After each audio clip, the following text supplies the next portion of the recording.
Good morning, Gjallarhorn. Dave here. And we're back after our week of mourning with GMG, The Holes to Fill. In this episode, we're going to talk about all the free agents the Vikings have, which ones we should target, which ones we should just let go, how we are sitting cap-wise, where are some of our coaches going, and we'll end the show with Drew asking the perfect question. He wants Ted and I to sell him on the 2020 season and the Vikings' future. We hope you enjoy the show. Go!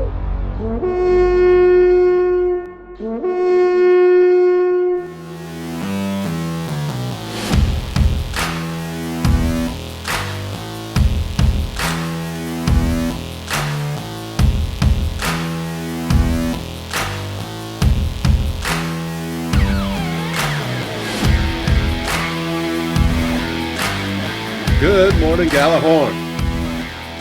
The gang is back. We have Ted and Drew to join us after our week of mourning at the end of the 2019 season. Now we're heading into the 2020 offseason, and there is tons to talk about. And we're going to be here for you. How you doing, Drew? Yeah, that wasn't a very enthusiastic. Good morning, Gjallarhorn. My wife told me that yesterday there's a big spider in the kitchen. She told me, "Get that thing out, take him out."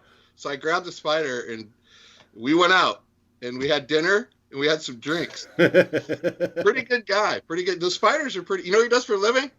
What's that? Web designer. Oh. Makes sense. Okay, nice dad joke. Nice dad joke. How you doing, Ted? Okay.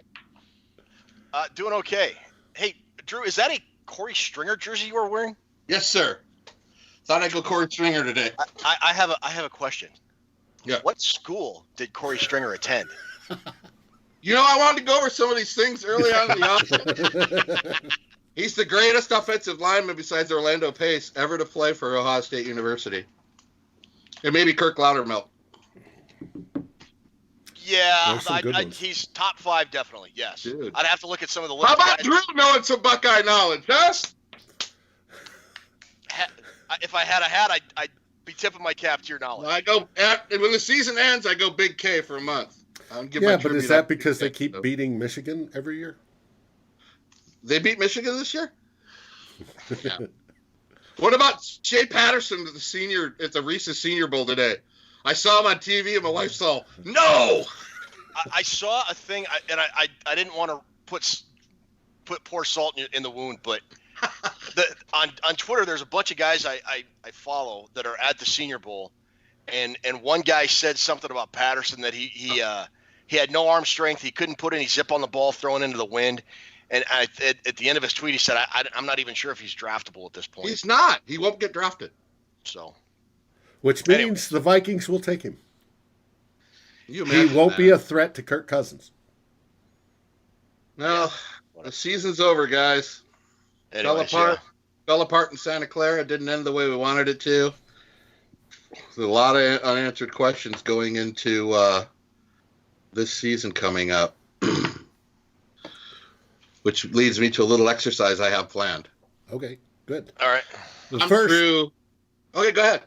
Go ahead. First, I was going to go over, as we move into the 2020 season, we have some free agents coming up.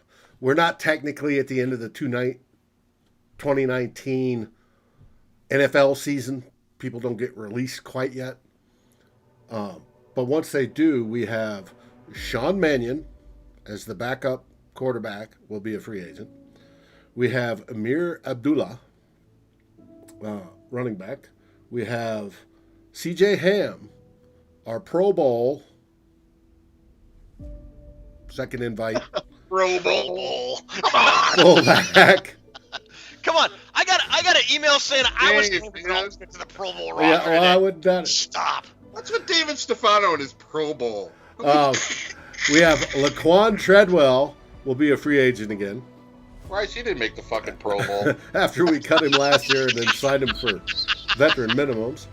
Dylan Mitchell, the perennial rookie, will be a Pro Bowler. We have, or not a Pro Bowler, a free agent, pardon me. Once. The beer's already getting to me. We have Rashod Hill, who will be a free agent, and one that I think we could discuss the Vikings need to sign back up as our swing tackle, or at least to compete for our swing tackle position. Dakota Dozier will be one. We have Stephen Weatherly. There's another one we might be interested in re-signing. Jesus, is this all the free agents we have? Yep. Yeah. Everson Griffin, maybe. It's up to him. He has between now and February 25th to decide whether he wants to void his contract, because he had language written in it where he could. Eric Wilson is another free agent that I would think we'd want to re-sign. Kentrell Brothers is another one.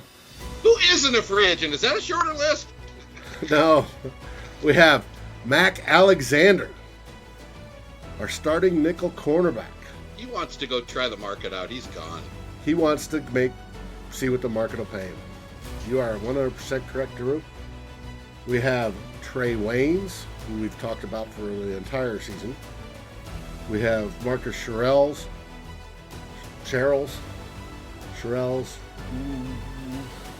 He's about 80 years old. Keeps getting signed back. We have What are you doing? Nathan Metters. J-Ron Curse, who will not be invited back, even though I think that's a mistake. Andrew Sendejo. And the big one, Anthony Harris. That should be a major target, I would think, but he's going to demand upwards towards $15 million per year. He's the best one on that list, though. If you're going to sign any of them, if you're going to sign one only, that would be the one. Yeah. And then we get to our specialists, both our punter, Britton Colquitt, and kicker, Dan Bailey. So, might I add, the most consistent part of the Vikings this year, the punter and the kicker. Yeah. Can't argue with me on it either. You're not wrong. Oh, you're 100% correct. Take that to your Pro Bowl. So, there is a lot of moving parts going into the 2020 offseason that need to be addressed. And that's not even talking coaches. Coaches, we've lost. Kevin Stefanski is now the head coach of the Cleveland Browns. We wish him well in his post-life. I don't wish him any. You have Mr. Payton out of the office, assistant GM, who is today, as we record, which is Wednesday, down for a second interview with the Browns. We have the defensive backs coach, Pat Gray. Jerry who went. Gray. Yeah, and we had defensive coordinator, who also has left. So there's holes on the coaching staff. It looks like to be holes in the front office and holes on the team. Are there any in particular you'd like to talk about, Ted? Let's talk before we talk about players, because I want to talk about the coaching staff as well. One thing you didn't mention, which is a critical part of re-signing some, none, or all of these free agents, is the salary cap situation of the Minnesota Vikings, which, depending upon what site you read on what day, they're anywhere from $5 to $10 million over the salary cap. So they're $5 to $10 million in the hole when the season begins. Yeah, that's with all the free agents leaving. That's not signing anybody. None of these guys Dave talked about are up against the 2020 salary cap. That's just guys left on the roster. Oh man. So when you look at it through that prism, now you have to look at some of these high-priced veterans that are either going to ask to be restructured or shown the door. You talked about Everson Griffin, who I think has like a $10 or $11 million cap hit next year, with only $800,000 of dead money. No, to be exact, it's 13.9 per OTC over the cap. Okay, so 13 million. You got a guy like Riley Reef who has significant cap savings, but a fair amount of dead money. You got 13 and here's a name for Riley Reef. Here's a name that you're going to raise your eyebrows at, and you're going to go, Ted, you're nuts. But if you look at Harrison Smith's contract, he's got $8 million up. He's got an $8 million cap hit next year, and he's got $2 million in dead money, I believe. Now it's 10.75 total cap hit with $2 million in dead cap.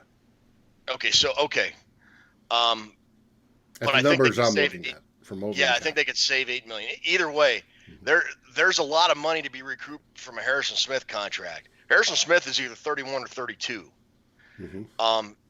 So there are probably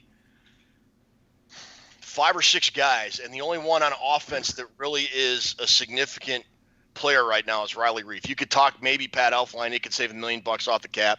He's got $200,000 in dead money. I can't remember. I did a piece on this a while back. I'd have to go look at the numbers again. But almost all of these guys are on defense. You could potentially be looking at 5 new starters on defense before we even get to the draft or free agency, because all that has to be done on the first day of the new league year. And then I think free agency starts a few days after that, because you have to have all that stuff settled on day 1 of the new league year. So the Vikings could potentially be looking at 5, 6, 7 spots that need to be filled. Just starters. We're talking starters. Yep. On day 1 of the new league year. So it depends. I mean, I think the Vikings are going to get about $20 million in cap, $20 to $25 million in cap space. And if Dave's number is right about Anthony Harris, which I think it's going to be pretty close, they're either going to have to take a pass on him or absorb $14 million, and now you're down to $10 million. Now, given and you've got nothing, you got no free agent signed other than Anthony Harris, and you still got to pay your draft class. So I don't know, man. This looks like a really challenging offseason for the Vikings. Now, normally on cap negotiations, anytime there's a new contract, say we sign Anthony Harris at $14 million per year on average, right? Usually that first year is about anywhere from 65 to 85% of whatever that annual per year cost is in the way they work it out. And that's normal. So it might be, if he costs $14 million a year, he might cost us $10 million in cap. But that's pushing it out. That's what we've been doing the last few years with a lot of players, is we push that out, the renegotiations to push it out. And renegotiations will lower cap hits immediately, but it pushes it out, and it pushes more dead money out into the future. The Vikings never used to work this way. They haven't until a sequence of events, from when Zimmer started taking over and you had lineman injuries, and then later the blown up knee and having to go for Bradford, and all this started eating out the cushions, where the Vikings before used to sign guys and go, here's a massive bonus to start because we had the money, and then they had lower caps towards the end. We've reversed that and gone back to a normal NFL trend of, here, we're going to give you a little bit of money now to lower the cap hit now, and we're going to push stuff out. The Saints are probably the best example of this when it comes to Drew Brees. They keep pushing big amounts of guaranteed money down the road, and it's going to be where Drew Brees goes, at one point, I retire, and they're still going to owe him $20 or $30 million. That's got to come off the cap. We're not quite to that point, but we're getting there, and that is what is concerning. And you think they're going to clear $25 million below, on top of, I'm showing, anywhere from 5.5 to about 5.9 million over the cap? Here, I pulled up that piece, and I think if you get if you include all those guys we talked about plus Linval Joseph, they'll free up $41.7 million in cap space, giving them about $36 million. But if you do that, you've cut Joseph, you've cut Everson Griffin, you've cut Xavier Rhodes, you've cut Riley Reef, and you've absorbed like $15 or $16 million in dead money, which is a big chunk, which the Vikings traditionally don't do. And I don't want to talk about numbers and dead Right. money. I think it bores the crap out of people. But the bottom line is the Vikings are going to have to say goodbye to some really, really, really good players, and they're going to have still not a lot of money and a lot of holes to fill. Right. When the smoke clears, the Vikings are going to have not a lot of cap space. I think they'll get a lot healthier in 2021 when Cousins' number comes off the books and some other guys, but whatever. They've got some serious challenges ahead of them this year. Well, not only do you cut those guys and those create holes, you still have the holes by Wayne's leaving, by Mackensie Alexander leaving, by Harris leaving if he leaves. These may be targets for re-signings, but they're holes that need to be filled. And you just took off 4 starters off the board. And we know we have at least 3 on defense that are going to be gone anyways. So that's 7 starters, 6 of which are on the defense. So, coach him up, Zim. Yeah. No, seriously. I mean, he's like a defensive back guru, and you're looking at Rhodes gone, Wayne's gone, Anthony Harris gone. That's 3 or 4 starting secondary guys. Hold on. Well, I take this Xanax. This is getting worse by the fucking minute.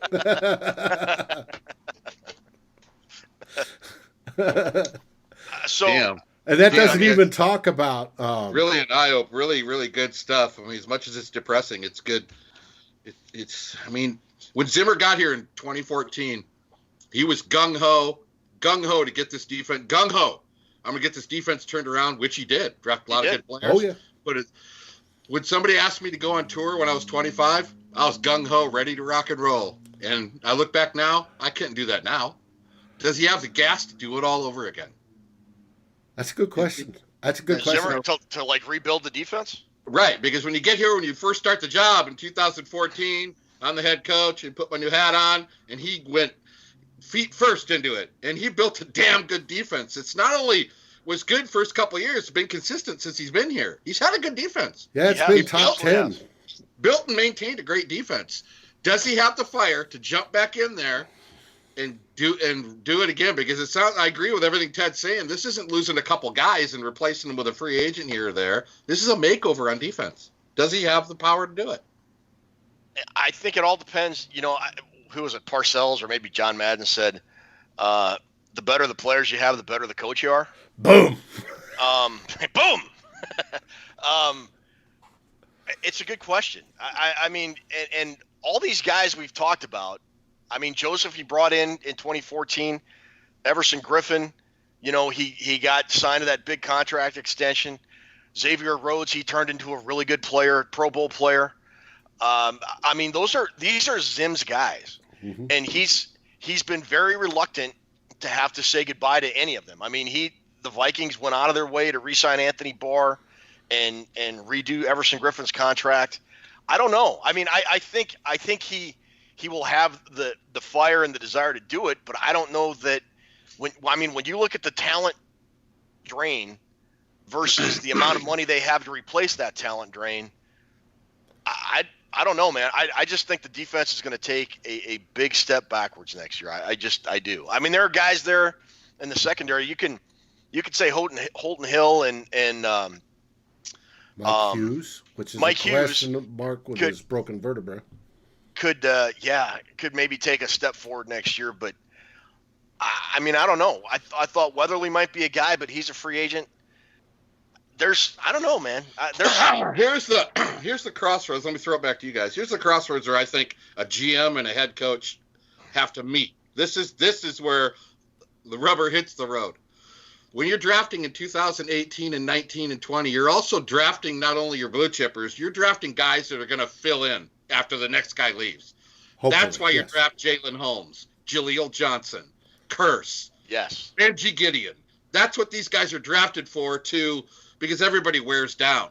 So when you wear down, the next guy comes in, and a good example would be Adenabo on the end. That you draft him, and then he's going to fill in after a few years, and then he becomes your next star or whatever. That's supposed to be the process. But if you don't hit on those guys, it's a brick wall, baby. And if the GM and the head coach aren't working together, you have nobody to fill in. You have nobody to step in, and then it really, really can cause a problem. When I look at these drafts now, I look at a 2018 draft, I'm looking at what guys in this draft are going to carry the load the next go around. That you're drafting almost for the future as much as you are that particular season. You're not just drafting for that season. That's my point. No, I vote Drew for GM. Christ's sake. That makes sense. We're really that you makes sense. Put me in charge of anything. But that's just kind of how I look at it. I used to always think the draft 2010 is going to be all for 2010. And then I learned after I started looking more at drafts and guys that only last 3 or 4 years in the league, it's the draft. That draft is these guys like Stacey Coley and Rodney Adams. These are the guys that you expected to take over. Colby Gossett. Or at least you expect a percentage of them to take over. You know there's going to be some misses. I mean, you're drafting them in the 6th and 7th round. There's going to be some misses. But you do expect some hits that step up and take those spots. So there's if you plenty of examples to do. If you miss on your mid-round guys that are supposed to come up when the other guys like Linville doesn't have it anymore in my eyes. If Jaleel Johnson out of Iowa, who was a beast at Iowa, if he was the guy raring to go, then you're set at that position. You're not rebuilding. You're just running in a new guy, and that's how it's supposed to all work. You're supposed to draft a guy like Madison, and if something happens with Cook, then you got another guy that's good. It's always the next generation of guys. These guys don't last very long. And if you draft well and you work well and you have a good cap guy, which the Vikings do, and you develop these guys well, then you're constantly in the playoffs and playing, that's kind of how I see it. That's kind of how I see it. I would argue the Vikings had very good starters in depth. Not only very good starters, but very good depth at most positions. I would even argue through this year. I mean, they had a pretty good, arguably some of the best depth on defensive line in the NFL. Mm-hmm. But I don't know that, Drew, you talked about Jaleel Johnson and Jalen Holmes. Are those guys that you think can step up and play? Fede Adenabo, whether he's going to be a free agent, I think Adenabo could play. Mm-hmm. But if they cut Reef, is Oli Udoh going to be a guy that can play? I don't know. I mean, you're looking at a lot of talent leaving, and I don't know that the guys that were on the bench that can play in short spurts, I don't know that they're ready to go as full-time starters, but that's just me. You draft Pat Elflein. Real quick. Elflein, you draft him, that's your guy for the next 5-7. The Elflein is a backtrack now. That's where you're starting to fail the system, because we should not have to be thinking about replacing him right there. That's what I'm talking about. You have to be very careful. And now we're having to backtrack and refill a spot that's supposed to be filled. Elflein's supposed to be the guy. Yeah. He's it. And he's turning into not being it. So Ted is right. This is way more difficult than what it was. It's going to be really a difficult haul this year. And with all these holes, we run the risks that we did 2 years ago after team leaders like Chad Greenway and others left and retired. We had a hole in leadership. If Everson Griffin leaves, is cut, or decides to void his contract, are we missing a key defensive leadership position? Yeah, he's a defensive captain. Everybody loves Everson Griffin. I think players, teammates, fans alike. So it's not only just talent we lose, it's leadership we lose. Oh yeah. And that's almost more important. The value of leadership is tremendous when it comes to final results in the NFL. We're just talking defense. The only thing we talked on offense so far is we hinted at Riley Reef possibly being released for salary cap money. And Riley Reef played average, maybe a little bit better for an offensive tackle. And Pat Elflein, who played miserably. We haven't talked about the offense yet. Now, most of the key players on the offense will be back. I said the offense is pretty much locked in besides those two guys, I would think. But the key is the failings on the offense from this last season tended to be when Kirk Cousins got under pressure. And Kirk Cousins got under pressure, especially up the middle, Pat Elflein and our rookie center. How do you beef up that line? Because we're all seeing on Twitter and elsewhere, fix the O-line, you fix a lot of Kirk Cousins' problems. That's going to cost money if you got to get them in free agency, and there's very rarely you get that first-year starter that makes a difference on the offensive line in the draft, unless you're drafting top 10. Drew? Here's what I don't get. I mean, there's a lot that I don't get. The spider leaving the house, all that stuff. 2018, the Vikings rushed for 1,493 yards. This year, they rushed for 640 more. 2018, the Vikings allowed 40 sacks. This year, they allowed 28. That's 12 less. 2018, they ran for 9 touchdowns. This year, they ran for 19. That's an increase of 640, 12 less sacks, and 10 rushing touchdowns. The O-line, those numbers are screaming that the O-line got better. Not that they're where they need to be, but they're better looking at those numbers. But it doesn't feel like they're better, does it? It doesn't feel overall, when you watch that Niner game and see them getting pushed around and embarrassed, it doesn't feel better. Why are those numbers, when you look at the numbers, you think, wow, we got a lot better, but does it really feel like I don't think we're there yet. Why is it like that? I have a theory. Let's hear it. If you go back to these shows, I think I mentioned this last year, that one of my big concerns was running a zone blocking scheme with smaller guys on the offensive line. My concern was that when they got to play defenses that were just as athletic as the Vikings offensive line guys are, but were bigger and stronger, the Vikings O-line would get pushed around. Mm-hmm. Because you can't out-scheme. When speed matches speed and talent matches talent, you can't out-scheme it, I don't think. My opinion. What happened when the Vikings played the Bears, the Packers, and the 49ers? Pushed around. Teams that have very athletic defenses that can move laterally very well, and are fairly disciplined and don't get fooled by, pulling guards and, center reverses or, what, I'm joking, obviously, right. But the scheme, but when they don't get fooled by the scheme, because the zone blocking scheme is designed to create openings on slower-ish defenses that you can exploit. When you don't have that, what's going to happen? Well, we saw it happen twice against the Bears, twice against the Packers, and against the 49ers in the playoffs. Well, three out of the last 4 weeks, we saw it happen badly. Yeah. They got pushed around that Monday night game. They got pushed around against the Niners very badly. I mean, the Bears game was reserves, but I will say real quick, the Vikings almost had to go to the zone blocking scheme based on the guys they had on the roster when Rick Dennison got here last year. True. I mean, they were kind of forced into that based on the guys they had drafted and signed. And Dennison said, look, let's do this. And I will say he got a lot of mileage out of those guys. It sounds like I'm bagging on the job that they did, which I think overall they improved fairly substantially. I thought Brian O'Neill was fantastic for most of the year. Reef was okay. Elflein got better as the season went on, and Bradbury, I thought. So did Bradbury, though. Bradbury got better. And I think Bradbury's going to be fine, actually. And then Josh Klein, I thought, was a really, really good free agent signing. So especially towards the end, Josh Klein played extremely well. Yeah. Does that scheme work with Cousins, though? Well, I think this. Well, you go ahead, Dave. This is where the difference is.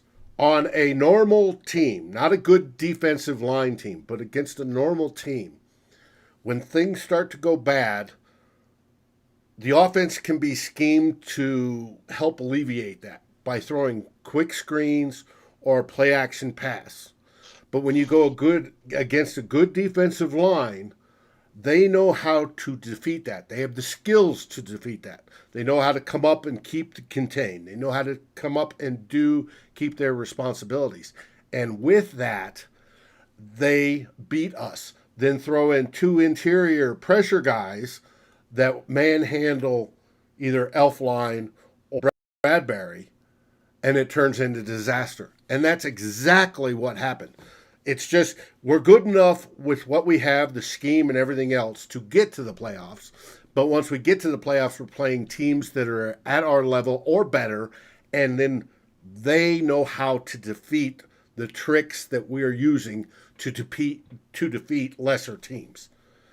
And you can't get over that hump until you get a better, more stout, and as athletic offensive line, in my opinion, or a quarterback that can think off script. We have neither of those. We can hopefully build that O-line. Zimmer said last offseason, we're going to run the football. We're going to run the football, and the last thing we're going to do is run the football better. They had 640 more yards and 10 more touchdowns. So he ran the football better. So he lived up to his word on that. When I say does the quarterback fit into the scheme, I think it all kind of has to work together. Kirk Cousins is not a playmaking quarterback that does things outside the pocket. And I don't want to, it pains me to watch Russell Wilson and Mahomes and these guys that, but there's some quarterbacks in the league that were just like Cousins who stand in the pocket. So there is a way to get it done. I just don't know. I mean, the Vikings just depending on running it so much, like Ted said, it's feast or famine. You're either doing really good or you have 20 yards in the fourth quarter and you're getting dominated. So the thing that frustrated me the most about watching this offense this past year was when the things they were really, really good at, play action pass, play action rollouts, kind of zone running to the edge, when that got taken away, Vikings had no answer. They could not.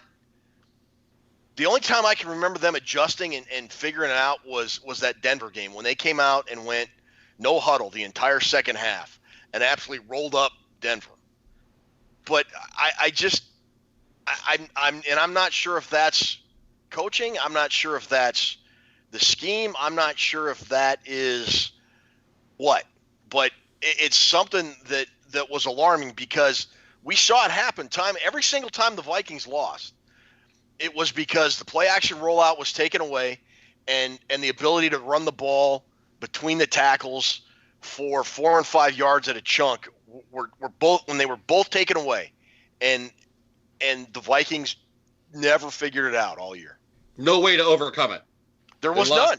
You got to have a way to overcome. Some weeks the running game worked. Like Bill Parcells said, we're not going to run it good every week. That's why we need Phil Simms to – you're going to have to carry the team now and then. Some weeks it's going to have to be the defense. Some weeks our fucking kicker's going to have to kick 5 field goals. But we have to be able to compensate when one goes to shit. Somebody has to step up. And every time it comes up to us being stopped with a run, Cousins can't get it done. The Vikings, let's play a game. Inconsistent or consistent? Give me an answer. Offensive line. Overall. I would say mostly consistent, I would say. Okay. Overall. Quarterback. Game by game, but overall. Quarterback. Mostly consistent. Mm-mm. Game plan. Inconsistent. Game plan inconsistent. Inconsistent. I mean, secondary. Consistent. Consistently bad. Well, depending on what level. Again, most consistent part of this team was the special teams. was Yeah. Bailey. So let's give that kicking coach a raise. But my point is, they got when things go bad, like Ted said, it never seemed to. That Monday night game versus the Pack, and then the Niner game, it just felt like as the game. I mean, halfway through the second quarter, I've lost all hope, and it's still 2 quarters to go. Why? Yeah. When things are going shitty in the run, you got to come up with a different way to win. You have to. Mm-hmm. And look at the 49ers. The 49ers dominated us without even using their best offensive weapon. They blocked with him all day. Their best offensive weapon is George fucking Kittle. They didn't throw the ball all day. He blocked. And they still dominate. They blocked with their best offensive weapon and beat us. That's how much ahead of us they are offensively. That's how much they are ahead of us. Yeah. The Vikings are too much, everything you just said. And when it goes bad, you got to be able to find a different way. The coaches have to get together on the sideline and say, we got to do something different. That bugs me about this team. Hey. God, that was a great rant, brother. That was. This 2020 season is definitely the make or break for the Spielman, Zimmer marriage, in my opinion. They've got to pull not only luck, but the best draft, but the best coaching, plus the best scheming, whoever becomes our offensive coordinator and defensive coordinator, to make it work. Otherwise... Or since they've lost all these players, or up against the cap, and they lost all these coaches, wouldn't this have been a good time to cut the cord and start over? It may have been, but that's the Wilfs' decision. It's not us as fans. Here's well, thanks, John Madden. I really thought I had a say in what the Wilfs did. I honestly thought that if the Vikings lost that Saints game, Zimmer was going to get fired. I did too. However, when they beat the Saints, I don't think you can, in good conscience, fire a coach who just won a playoff game. And one that has one of the biggest winning percentages in the last 5 or 6 years out of anybody. But that said, Drew, I agree with you. I'm looking at this team, I'm looking at this roster, and I'm looking at coaches starting to leave, and I'm looking at guys leaving the front office, and I think, and I go back to this, how many coaches have won a Super Bowl after they've been with their same team for more than 5 years? You can count on one hand how many. It's just one. No, it's a couple, but that's neither here nor there. Okay. I think this iteration of the Minnesota Vikings with Mike Zimmer, Rick Spielman, and the current set of players has plateaued. I mean, we've got as good as it's going to get with this set of guys. Right. Got to go arm slap. Got to go arm slap on that. But that's what we're saying. We're going to lose a bunch of these current players this offseason. So if you are, I mean, have they won a Super Bowl with any of the players we just mentioned? Griffin, Harrison Smith, any of them? Nope. Kirk? I can't tell you how beautiful this is of a segue to what I was going to ask you. This is so perfect. This leads me into the question. I'm Drew Bunting. I'm a quadrillionaire. I got everything I need. I love my football. But I'm going to come to your team. I'm going to sink a couple $100K. I'm going to buy memorabilia. I'm going to buy hot dogs. I'm going to buy 3 suites. I'm going to buy all this shit. But you better give me good football, or I'm going to go sign up somewhere else.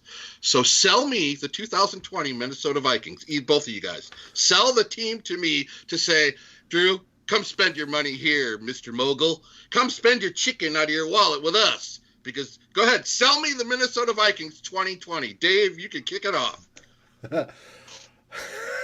This is a challenge. That laughing is not a good way to sell something at the beginning. You're right. No, we've been around since 1961. We have years of tradition. Great players. Absolutely outstanding facilities. You can come enjoy yourself on a Sunday afternoon watching some good football and rooting for the NFC, hopefully North Division winners, Minnesota Vikings. You have head coach Mike Zimmer, who has one of the best winning percentages and a track record of having top 10 defenses. We have an offense that's getting nothing but better.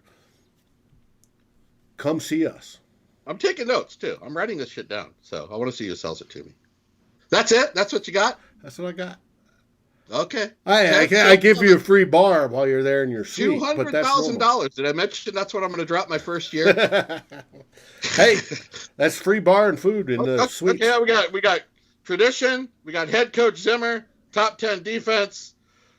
It seemed like a lot of stuff in the past. Oh, we have Dalvin Cook. Sell me on 2020, baby. I don't care. I don't care what happened back in '98 to Metrodome. I want to be excited. I want good football. I want you to sell me a Super Bowl. Sell it. I will make sure that you have a supply of hookers and blow in your room 24/7 while you're in Minnesota watching the game. Sold. We're done. No, in all kidding aside. All kidding aside. If I owned the team, we'd probably be selling shit that way. But go on. I'm having I really think 2020 is going to be a serious transition year for the Vikings. I think the offense is going to have to carry the defense. And, I mean, this is really early. I mean, we haven't gone through free agency. We haven't gone through the draft. Oh, I appreciate the honesty. I appreciate if I'm dropping $200,000 my first year, I want to know. I want honesty. So I appreciate it. I think 2020 is going to be a transition year. I used to play this if-then game with the Vikings when we had guys like Tyson Childress and Frazier coaching this team. If this guy can do this, and if that guy can do that, and if this guy can do that, then we're going to get to the playoffs. Under Zimmer, that wasn't really an issue. I mean, you looked at the roster going into the season, yeah, this is a playoff team. We're going to playoffs. Sure. I don't know that I can say that about 2020 right now. But I can tell you that if we don't make the playoffs in 2020, our cap situation gets really healthy in 2021. I'm going to push to draft a dynamic quarterback that is going to lead this team into the future, that we can build our franchise around.